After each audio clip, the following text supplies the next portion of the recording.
Hello friends, कैसे हैं आप लोग। उम्मीद करते हैं आप लोग अच्छे होंगे और आपकी स्टडी अच्छे से चल रही होगी। जैसा कि हम लोग इलेक्ट्रॉनिक कॉन्फ़िगरेशन में यानी कि इलेक्ट्रॉनिक विन्यास में हम लोगों ने 1 से लेकर 30 तक या संयोजकता हो या फिर आपका संयोजी इलेक्ट्रॉन हो, कोर इलेक्ट्रॉन हो, इलेक्ट्रॉनिक कॉन्फ़िगरेशन हो, इन सभी चीज़ों को हम लोगों ने एक एक चीज़ों को आसानी से आसान तरीके से सीखने का प्रयास किया। आज हम लोग, जैसा कि अगर आपको वैलेंसी पता हो और किसी तत्व के सिंबल पता हो कि उसको सिंबॉलिक फॉर्म में क्या लिखा जाता है, उसके आधार पर आप मोलिकुलर फार्मूला लिखना जान जाइएगा। यानी कि मोलिकुलर फार्मूला जो है दैट मीन्स आपका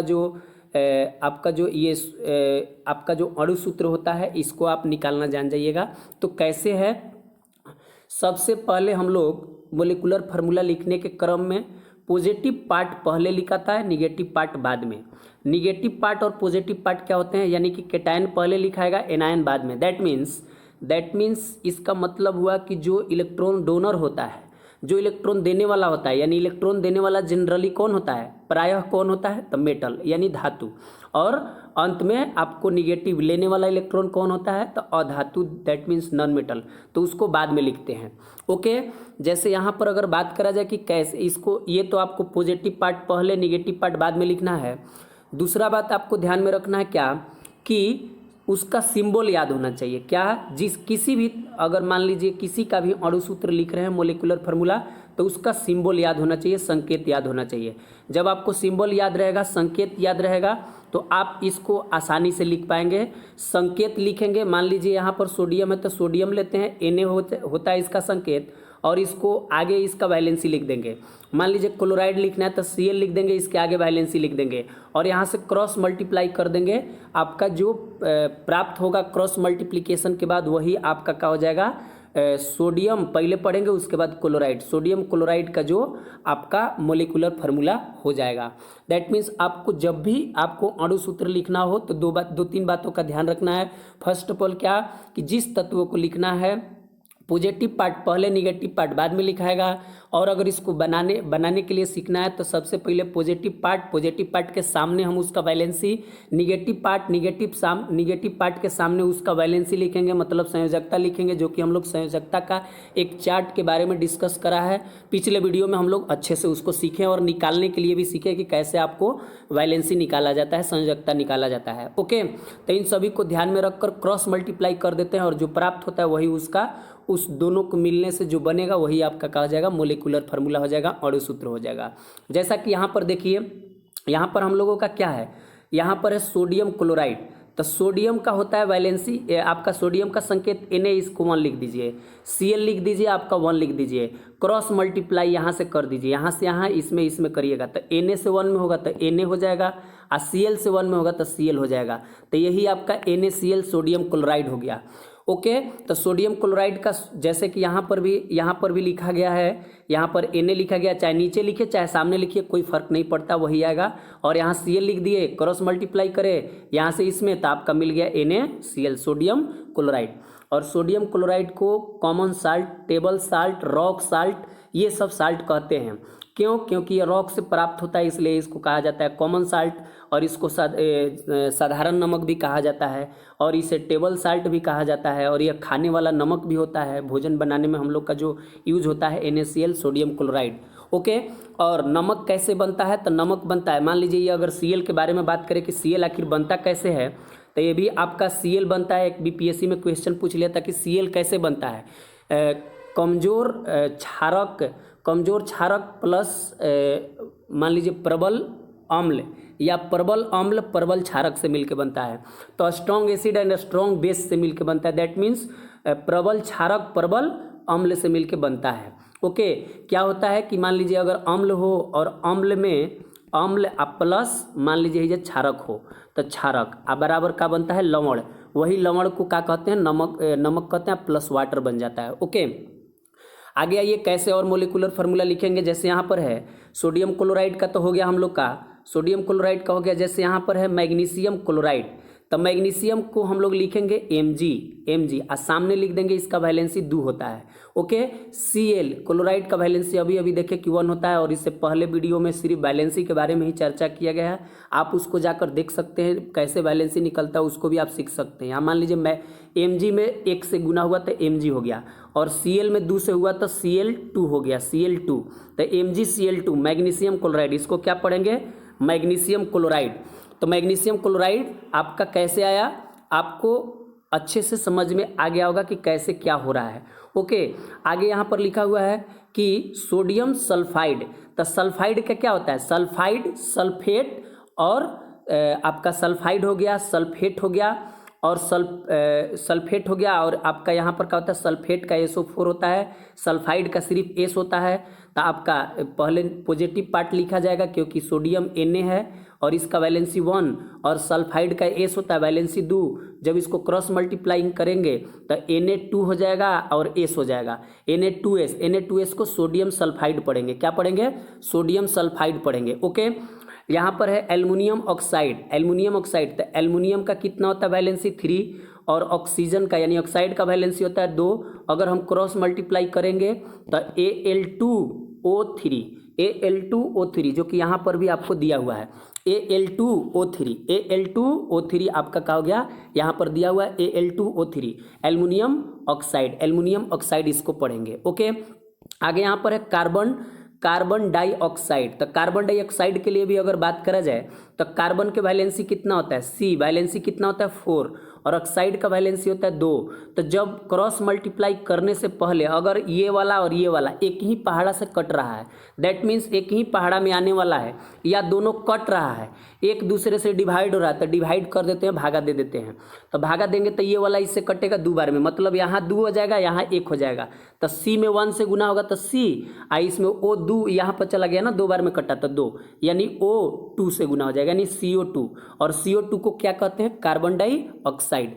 इसके बारे में एक और जानकारी ले लीजिए कि जो CO2 है, CO2 को कार्बन डाइऑक्साइड तो कहा ही जाता है, इसे शुष्क बर्फ जो कि ठोस अवस्था में प्राप्त होता है उसे शुष्क बर्फ भी कहा जाता है। BPSC में आपको बहुत बार पूछा हुआ क्वेश्चन है कि शुष्क बर्फ या सॉलिड अवस्था में पाया जाता है, इसको CO2 कहा जाता है। और मान लीजिए चूने को दूधिया रंग बनाना है, एकदम दूधिया रंग इसको करना है, तब इसको CO2 से ही किया जाता है। ये भी आपका 2020 में पूछ दिया था, यानी कि इससे बहुत बार क्वेश्चन आपको आपका जो शुष्क बर्फ किस नाम से जाना जाता है इसको 2-3 बार पूछ लिया है। और इसको CO2 के डाल के ही दूधिया बनाया जाता है, जैसे CaCO3 CaCO3 कैल्शियम कार्बोनेट है, इसको भी आगे हम लोग को देखने को मिलेगा। हम लोग देखते हैं यहाँ पर जब जल का अगर बात करा जाए तो जल में दो चीज़ मिलकर बना आपको, हाइड्रोजन और ऑक्साइड। तो हाइड्रोजन का हम लोग का लिख दिए आपको, एक इसका वैलेंसी हो गया और आपका ऑक्साइड का वैलेंसी 2 हो गया। तो क्रॉस मल्टीप्लाई करेंगे तो क्या हो जाएगा? H2O, O में 1 से और 2 में H में 2 से, तो H2O हाइड्रोजन आपका ऑक्साइड, हाइड्रोजन ऑक्साइड बोलिए या इसी को जल कहते हैं, ठीक है, जिसको हम लोग पीने में इस्तेमाल करते हैं। जल ही जीवन है, जैसे कहा जाता है water is life, water is precious, so water को हमें सेव करना चाहिए, ठीक है। और यहाँ पर देखिए, और वाटर के कारण ही जैसे फोटोसिंथेसिस की जो प्रक्रिया होती है यानी प्रकाश संश्लेषण, यानी क्या होता है, तो जब हरे पेड़ पौधे क्या करते हैं, मान लीजिए यह हरा पेड़ पौधा जो है सूर्य के से प्रकाश लेता है आपका, और सूर्य से प्रकाश लेके इसकी जो हरी हरी पत्तियां होती हैं, पत्तियों में क्लोरोप्लास्ट होता है और उसी क्लोरोप्लास्ट में यानी पत्तियों में ही भोजन बनता है पेड़ पौधों का। यानी CO2 हमारे वातावरण से ले लिया, आपको जड़ के द्वारा ले लिया, और कार्बन डाई आपका जो सनलाइट हो गया यानी कि सूर्य हो गया, प्रकाश हो गया, और तब जाके ये फाइनल प्रोडक्ट बनता है C6H12O6, दैट मीन्स ग्लूकोज बनता है प्लस ऑक्सीजन बाई प्रोडक्ट बनता है ना। आपको फोटोसिंथेसिस में क्या क्या बनता है, अंतिम उत्पाद क्या बनता है, आपको ग्लूकोज बनता है, और यहाँ पर ऑक्सीजन मुक्त होता है, जिस ऑक्सीजन को हम लोग श्वास के रूप में लेते हैं और फिर कार्बन डाइऑक्साइड छोड़ देते हैं। इस प्रकार से पेड़ पौधे भी हमारे लिए अति महत्वपूर्ण है। पेड़ पौधों का बहुत सारा इंपॉर्टेंस होता है, उसका अलग एक तरह से हम लोग सीखेंगे कि पेड़ पौधों का क्या कैसे होता है, बहुत सारा उसका इंपॉर्टेंस है हमारे जीवन में। पेड़ पौधा ऑक्सीजन के साथ साथ हमें फल, लकड़ी, माने ईंधन के रूप में हर चीज़, छाया से लेकर आपका जो हमारे वातावरण है उसका शुद्धिकरण भी करता है, मतलब जो वायु प्रदूषण है, जो आपका एयर पोल्यूशन है उसको प्यूरिफाई करता है। और जो आपके जो वाहन चलते हैं उन वाहनों में यानी गाड़ियों में जो जो माने ईंधन जो इस्तेमाल होते हैं पेट्रोल और डीजल, अगर अच्छे से जल नहीं पाते हैं तो कार्बन मोनोऑक्साइड निकलता है जो काफ़ी खतरनाक होता है। उस सब चीज़ों को भी मिनिमाइज करने का काम करता है और हम लोगों को शुद्ध एयर मुहैया कराता है, उपलब्ध कराता है पेड़। इसलिए पेड़ पौधे बहुत इंपॉर्टेंट होते हैं हमारे लिए और हम लोग भी पेड़ के लिए इंपॉर्टेंट होते हैं, दोनों एक दूसरे पर आश्रित हैं। ओके, आइए आगे हम लोग देखते हैं कि जैसे यहाँ पर है अमोनियम क्लोराइड, तो अमोनियम क्लोराइड का अगर लिखना अमोनियम, तो अमोनिया एक होता है NH3 अमोनियम होता है NH4। ओके, यानी अमोनियम और अमोनिया, तो यहाँ लिखा है अमोनियम क्लोराइड, तो अमोनियम हो गया तो NH क्या हो गया 4, इसकी वैलेंसी 1 होती है जो कि हम लोग पिछले वीडियो में देख चुके हैं। और क्लोराइड का तो अभी देख ही रहे हैं कि 1 होता है। क्रॉस मल्टीप्लाई करेंगे तो क्या हो जाएगा NH4 Cl, क्योंकि एक एक से मल्टीप्लाई होगा तो कोई फर्क पड़ेगा नहीं, वही एज इट इज आ जाएगा NH4 Cl। आपका इसको क्या पढ़ेंगे अमोनियम क्लोराइड, अगर अमोनिया रहता तो NH3 Cl हो जाता, अमोनिया क्लोराइड हो जाता। ओके, आइए आगे देखते हैं। यहाँ लिखा हुआ है सल्फ्यूरिक अम्ल, और सल्फ्यूरिक अम्ल को आपको हाइड्रोजन सल्फेट भी कहते हैं। तो हाइड्रोजन का H होता है, वैलेंसी 1 होता है। सल्फेट का क्या होता है सल्फेट, और आपको इससे पहले सल्फाइड देखे थे, और फिर सल्फाइट होता है, sulphide sulphite sulphate. Okay, S का मतलब हो गया सल्फाइड, SO3 का मतलब हुआ सल्फाइट, और SO4 का मतलब हुआ सल्फेट। और तीनों का वैलेंसी कितना होता है, तीनों का वैलेंसी होता है 2। ओके, तो यहाँ हाइड्रोजन है तो हाइड्रोजन का 1 वैलेंसी, SO4 हो गया तो वैलेंसी 2, क्रॉस मल्टीप्लाई करेंगे तो आपका क्या हो जाएगा H2SO4। H2SO4 आपका क्या हो गया H2SO4 ही हम लोगों का ये आपका सल्फ्यूरिक अम्ल का सूत्र हो गया, दैट मीन्स हाइड्रोजन सल्फेट का सूत्र हो गया H2SO4। ओके, यह तेजाब के रूप में भी यूज होता है H2SO4। आगे आइए हम लोग देखते हैं कॉपर सल्फेट है, तो सल्फेट लगाए तो SO4 होगा, और कॉपर है तो Cu वैलेंसी इसका कितना होता है 2, SO4 का भी वैलेंसी कितना होता है 2। जब हम लोग बराबर बराबर हो, अभी अभी पढ़े कि जब बराबर हो या फिर एक ही पाड़ा से हो या कटने वाला हो तो कटा देते तो कट जाएगा, तो यहाँ कटेगा एक बार में, यहाँ भी कटेगा एक बार में, क्रॉस मल्टीप्लाई होगा तो CuSO4 हो जाएगा। CuSO4 क्या हो जाएगा, इसको पढ़ेंगे कॉपर सल्फेट पढ़ेंगे, क्या पढ़ेंगे कॉपर सल्फेट। यहाँ पर है आगे हम लोगों का calcium hydroxide, calcium hydroxide Ca हो गया, और Ca का वैलेंसी कितना होता है 2 होता है, और हाइड्रोक्साइड यानी OH आपका है तो 1 वैलेंसी, क्रॉस मल्टीप्लाई करेंगे तो Ca हो जाएगा, और OH यानी 2 है तो इसको ऐसे करके घेर देते हैं, इसको ट्वाइस पढ़ेंगे, क्या CaOH का होल ट्वाइस, अगर 3 रहता तो थराइस पढ़ते हैं, यानी CaOH का होल ट्वाइस पढ़ेंगे, CaOH का whole twice.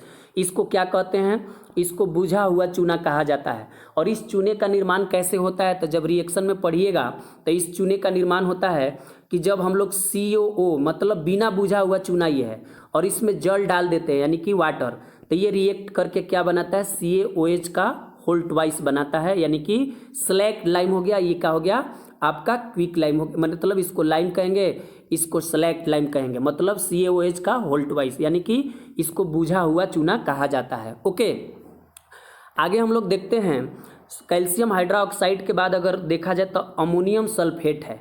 Ammonium sulphate, ammonium का क्या होता है NH4, अमोनिया रहता तो NH3 हो जाता है, इसका वैलेंसी 1, SO4 का वैलेंसी कितना होता है 2, क्रॉस मल्टीप्लाई करिएगा तो ये 2 से मल्टीप्लाई होगा तो कितना हो जाएगा NH4 का होल ट्वाइस ऐसे हो जाएगा, क्योंकि इस एक से ज़्यादा इसमें एलिमेंट है तो होल ट्वाइस इसके लिए भी है इसके लिए भी है, और फिर SO4 हो जाएगा। ओके, तो इस प्रकार से हम लोगों का क्या हो गया NH4 का होल ट्वाइस SO4, ये क्या पढ़ेंगे अमोनियम सल्फेट का ये सूत्र हो गया। ओके, आइए अगर हम लोग देखते हैं सोडियम कार्बोनेट। सोडियम कार्बोनेट तो वीडियो के शुरुआत में ही हम लोगों ने देखा था कि सोडियम कार्बोनेट, सोडियम का क्या होता है आपका 1, और कार्बोनेट होता है CO3, एच लग जाएगा इसके पहले तो बाई कार्बोनेट हो जाएगा, वैलेंसी 1 हो जाएगा। लेकिन यहाँ वैलेंसी कार्बोनेट है तो 2, यहाँ ऐसे क्रॉस मल्टीप्लाई करेंगे तो Na में 2 से होगा तो 2 और CO3, तो Na2CO3 इसी को कहते हैं वॉशिंग सोडा और इसी को कहते हैं धोवन सोडा कहते हैं। और इसका इस्तेमाल करा जाता है धोने के, आपको इथी में यूज होता है। ओके, यानी कि Na2CO3 धोवन सोडा, वॉशिंग सोडा इसे कहा जाता है। ओके, आइए आगे हम लोग और देखते हैं। जैसे यहाँ लिखा हुआ है बेरियम क्लोराइड, तो बेरियम का क्या होता है Ba, इसका वैलेंसी 2 होता है, Cl होता है वैलेंसी 1, आपको क्रॉस करिएगा तो Ba में 1 से और Cl में 2 से, तो BaCl2 हो जाएगा, जो कि यहाँ पर भी लिखा हुआ है BaCl2, बेरियम क्लोराइड। यहाँ पर भी हम लोग का क्या लिखा हुआ है बेरियम क्लोराइड। उसके बाद अगर हम लोग बात करें बेरियम हाइड्रोक्साइड, तो हाइड्रोक्साइड जहाँ भी होगा आपका वैलेंसी 1 होगा और OH होगा, ठीक है। तब बेरियम का आपका कितना हो गया 2 वैलेंसी, OH का कितना हो गया वैलेंसी 2, 1 हो गया इसका वैलेंसी, क्रॉस मल्टीप्लाई करेंगे तब Ba हो जाएगा और OH का होल ट्वाइस हो जाएगा, जो कि यहाँ पर लिखा हुआ है BaOH का होल ट्वाइस, यानी कि बेरियम हाइड्रोक्साइड इसको बोलते हैं। आगे है hydrogen chloride HCl, strong acid है, ये सबसे स्ट्रॉन्ग एसिड है HCl। ओके, जिसका pH मान आपका 0 भी होता है, जिसका pH मान लगभग 6 भी होता है। ओके, यानी जो हमारा जो अमाशय है, अमाशयी रस जो निकलता है उस जूस में आपका HCl रेनिन और पेप्सिन भी पाया जाता है, जिसमें HCl जो हमारा भोजन है किस माध्यम में पचता है, तो ये सब बायोलॉजी की बातें हैं, यानी कि भोजन हमारा अम्लीय माध्यम में पचता है। ओके, और भोजन का पाचन हमारे मुख से ही शुरू हो जाता है, मुख से ही शुरुआत हो जाता है। जैसे सोडियम क्लोराइड का लिखना है तो हाइड्रोजन क्लोराइड का, तो हाइड्रोजन का वैलेंसी 1 और क्लोराइड का भी वैलेंसी 1, क्रॉस मल्टीप्लाई करेंगे तो आपका हो जाएगा HCl, तो ये आपका हो जाएगा hydrogen chloride. Okay, hydrogen chloride इसको बोलेंगे। उसके बाद आ गया यहाँ पर है सोडियम सल्फेट है, तो सोडियम का क्या हो गया, फट से आप देख सकते हैं Na1 और SO4 सल्फेट है, तो आपका वैलेंसी 2, यहाँ से ऐसे करेंगे तो आपका क्या हो जाएगा Na2SO4 आपका सोडियम सल्फेट पढ़ा जाएगा। इसको जब भी देखिए सोडियम सल्फेट, और ये कैसे जुड़ा है तो वैलेंसी का आदान प्रदान करके, मतलब आपके संयोजकता के आदान प्रदान करने से बना है।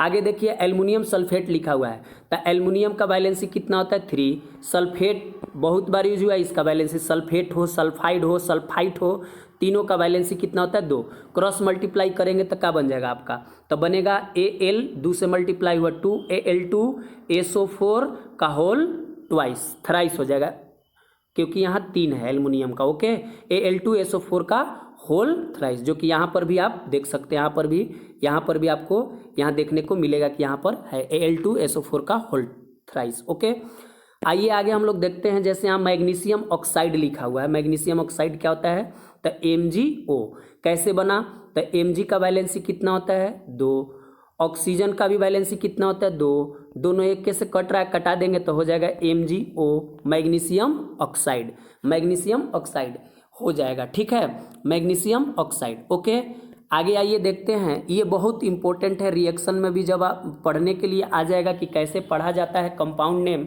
ओके, तो आप अच्छे से इसको समझ पाइएगा।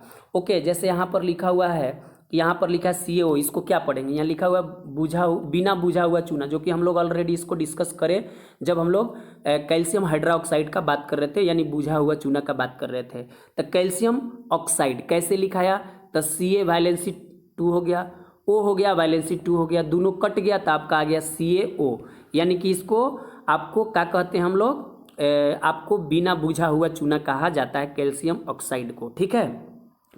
आगे अगर बात करा जाए तो यहाँ लिखा हुआ है कैल्शियम हाइड्रोक्साइड, वही आपको कैल्शियम हाइड्रोक्साइड का हम लोग डिस्कस करें कि आपको CaOH का होल ट्वाइस हो जाएगा, क्यों, Ca का वैलेंसी 2 और OH का वैलेंसी क्रॉस मल्टीप्लाई होगा तो CaOH का होल ट्वाइस हो जाएगा। ओके, आगे ये जिंक सल्फेट है, जिंक सल्फेट आपका हो जाएगा, तो जिंक का हो जाएगा Zn वैलेंसी होता है 2 और सल्फेट है तो फिर से आपका वैलेंसी 2, दोनों कट जाएगा तो ZnSO4 हो जाएगा, जिंक सल्फेट इसको कहते हैं।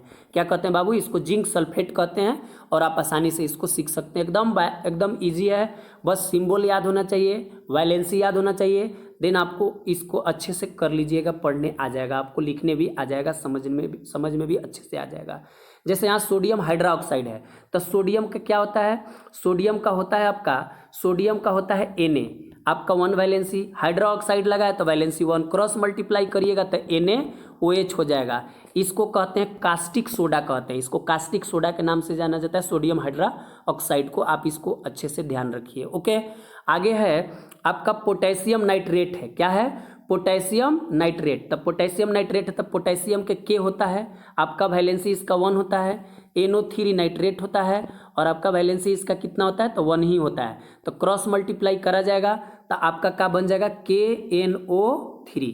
जब KNO3 रहेगा तो हम इसको क्या पढ़ेंगे, हम लोग पोटेशियम नाइट्रेट पढ़ेंगे, पोटेशियम नाइट्रेट पढ़ेंगे। ऐसे ही बहुत सारे ऐसे कंपाउंड्स हैं, आप उनको आसानी से लिख सकते हैं अगर आपको उनका वैलेंसी याद है, यानी कि संयोजकता याद है, उनका सिंबल याद है, तो आप आसानी से उस कंपाउंड का नाम, मोलिकुलर, उसका मोलिकुलर फार्मूला को लिख सकते हैं।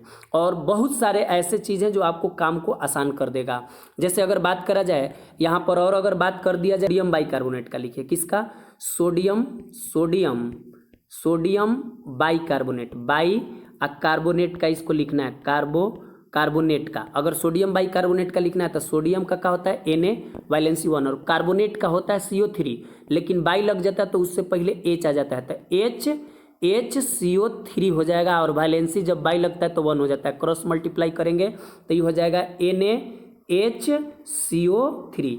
और इसको हम लोग कहते हैं बेकिंग सोडा, खाने वाला सोडा इसको कहते हैं, सोडियम बाइकार्बोनेट को। ओके, बेकिंग सोडा कहते हैं। और सिर्फ H हट जाएगा तो सोडियम कार्बोनेट हो जाएगा, ये क्या हो जाएगा आपका, वॉशिंग सोडा हो जाएगा, दैट मीन्स धोवन सोडा इसको कहेंगे। ओके, बहुत सारे ऐसे कंपाउंड्स है जिसका व्यावसायिक नाम भी है और इसका आपका केमिकल यानी कि रासायनिक नाम भी है, अणु सूत्र भी है, मोलिकुलर यानी कि उसका मोलिकुलर फार्मूला भी है। आप उसको आसानी से पढ़ सकते हैं। और कुछ जो आपको एग्जाम्स में पूछते हैं, जैसे आपका यहाँ पर आपका बिहार दरोगा में पूछ लिया था क्या, कि मिल्क ऑफ मैग्नीशिया का pH वैल्यू पूछा था, pH वैल्यू यानी कि pH वैल्यू उसका कितना होता है, 10.5 होता है pH वैल्यू। लेकिन मिल्क ऑफ मैग्नीशिया होता क्या है, तो समझिए थोड़ा सा, मिल्क ऑफ मैग्नीशिया होता क्या है।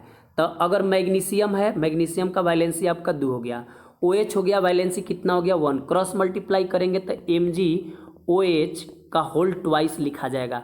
इसको पढ़ेंगे मैग्नीशियम हाइड्रोक्साइड, और इसी मैग्नीशियम हाइड्रोक्साइड का नाम है मिल्क ऑफ मैग्नीशिया। क्या, यानी मिल्क ऑफ मैग्नीशिया का जो व्यावसायिक नाम मिल्क ऑफ मैग्नीशिया है, और इसका जो रासायनिक नाम जो होता है आपका कौन सा नाम होता है, ये आपका MgOH का होल ट्वाइस यानी कि मैग्नीशियम हाइड्रोक्साइड होता है। इसी का 10.5 pH वैल्यू होता है। pH वैल्यू क्या होते हैं, इनके बारे में डिटेल सब आपको पढ़ना है, समझना है। pH वैल्यू कैसे आपका क्या होता है, कैसे उसको एसिडिक है, बेसिक है, न्यूट्रल है, सभी चीज़ों के बारे में पढ़ना है। ओके, तो 1 बाय 1 करके हम लोग पढ़ेंगे, लेकिन आप इसको अच्छे से पढ़िए, नोट्स बनाइए, प्रैक्टिस करिए और खुश रहिए। आज के लिए इतना ही, थैंक यू।